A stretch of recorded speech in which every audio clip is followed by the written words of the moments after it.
So today's video is actually pretty special, and it's not just because of the game I'm reviewing. Oh no, this is actually the very first game that was donated to me for review purposes. I gotta give a big shout out to my friend It's Me Nick for donating this game. I honestly can't thank you enough, man. I was actually gonna pick this game up at some point, and ever since it was announced in 2013, I've always been interested in it. And the reason being, it was going to be a return to form of the 3D collectathon platformer that I grew up playing and loved so much as a kid. Oh, who am I kidding? I still love these kind of games. Jak and Daxter, Super Mario Sunshine, Banjo-Kazooie, these are just a few of the many games I grew up with, and I'll still sit down and play these from time to time, especially Super Mario Sunshine. Gears for Breakfast started their Kickstarter campaign in mid-2013, pledging $30,000, and the game was fully funded practically overnight and overall raised over $296,000! That's pretty impressive. Given my love for 3D collectathons, you would definitely think that there's absolutely no reason for me not to love A Hat in Time. It's being praised as one of the best games of the year, and that's coming from a Kickstarter game of all things, which, you know, doesn't really have the best track record when it comes to funding video games. I absolutely love Shovel Knight. Yooka-Laylee, with all its faults, is actually still a pretty good game in my opinion. And Mighty Number 9... Okay, now that that's out of the way, is A Hat in Time really worth playing? Well, let's find out, shall we?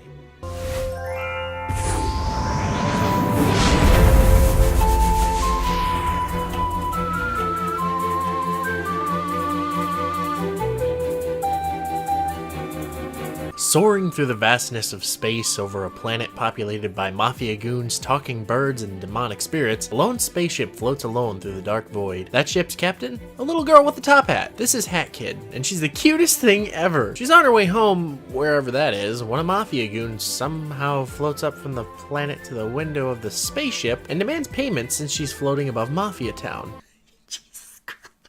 What? Of course, Hat Kid denies the goon entry, but he's not leaving without payment, so he busts open the window, sucking Hat Kid and her timepieces into the vacuum of space. These timepieces are fuel for Hat Kid's spaceship, and without those, she's not getting home. After crashing, I'm so sorry, gently floating to the planet's surface, Hat Kid finds herself in Mafia Town, which is filled to the brim with block-headed mafia goons and a mysterious mustache girl who wants nothing more than to make the mafia suffer. Being the curious little hat lover, Hat Kid follows the mustachioed child throughout Mafia Town, eventually leading her to not only befriending Mustache Girl, but collecting her first timepiece as well. From here, Hat Kid will travel to different locations, starring in films, leaping through swamps, and solving a murder mystery.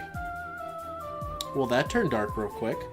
But regardless of that, A Hat in Time story is actually very simple, yet oh so charming, and for a game like this, that's all it really needs to be. In just 5 minutes of pressing start and diving headfirst into a mound of pillows, I was hooked just like that. And it wasn't just because of Hat Girl, it was also thanks to the multiple array of characters that are located in each world as well.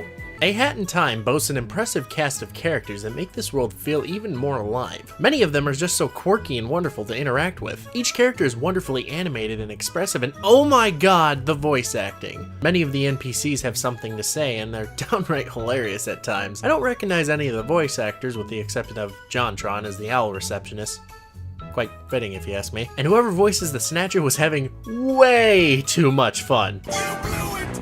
You totally screwed yourself! Nobody enters my home and leaves in one piece! Tell you what though, hang on a minute. You get to live!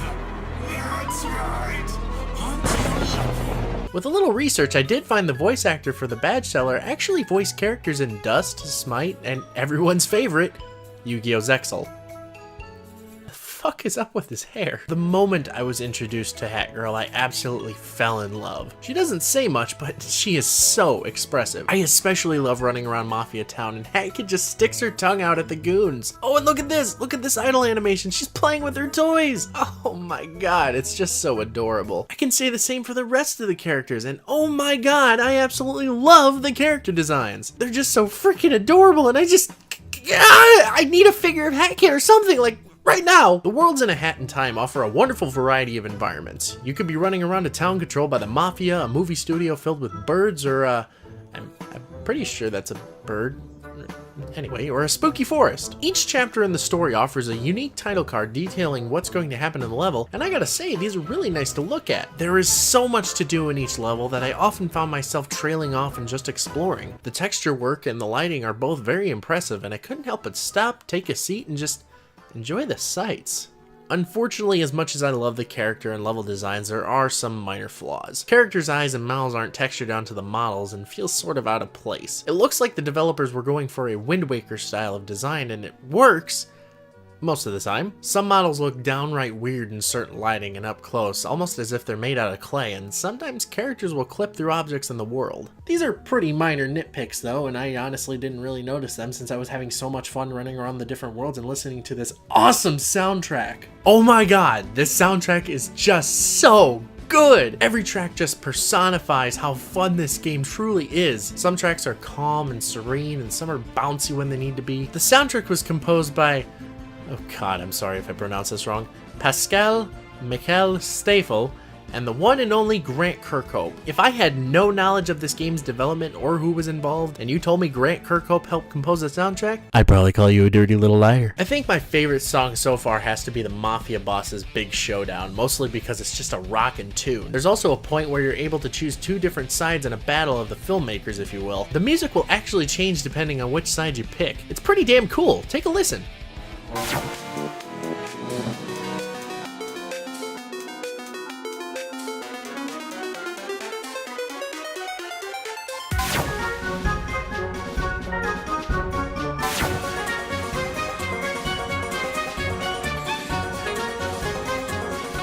I absolutely love a Hat in Time's presentation. Everything from the characters to the levels to the music is just a wonder to the senses. Sure, there's a few small speed bumps here and there, but overall I absolutely love the way this game looks and sounds.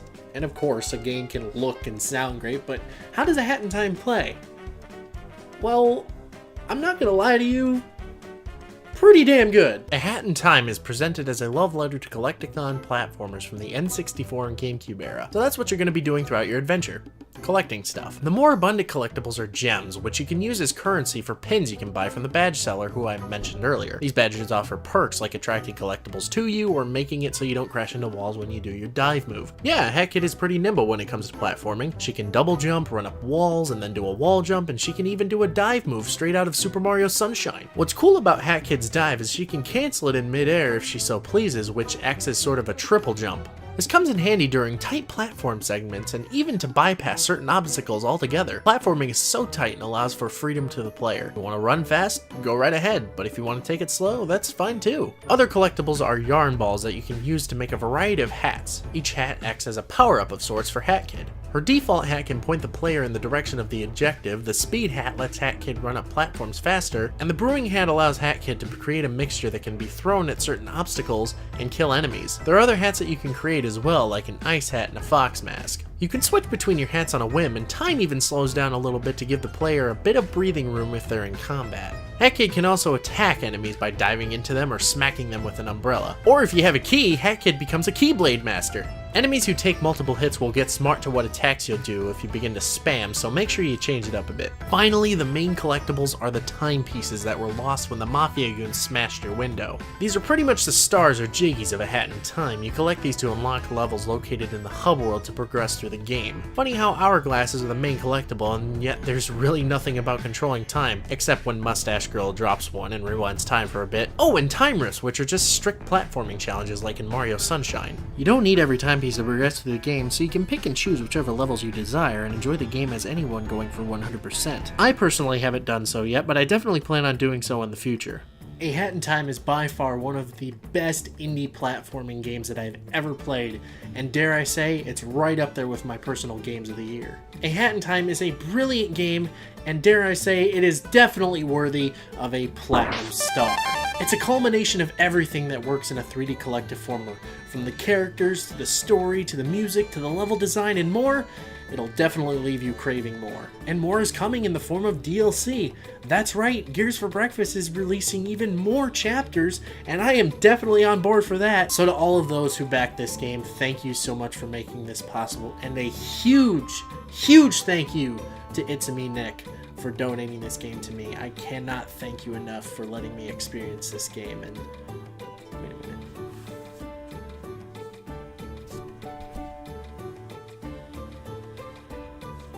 Maybe later. And as always, guys, thank you so much for watching this video. If you liked what you saw, then why not hit that like button? And if you're brand new, then why not hit that subscribe button and help support the channel? And don't forget to hit that bell icon to be notified when I upload again. Now, if you'll excuse me, I have other games to play. So thank you all so much for watching. Have yourselves a fantastic night. Don't forget to stay awesome and take care. Bye-bye!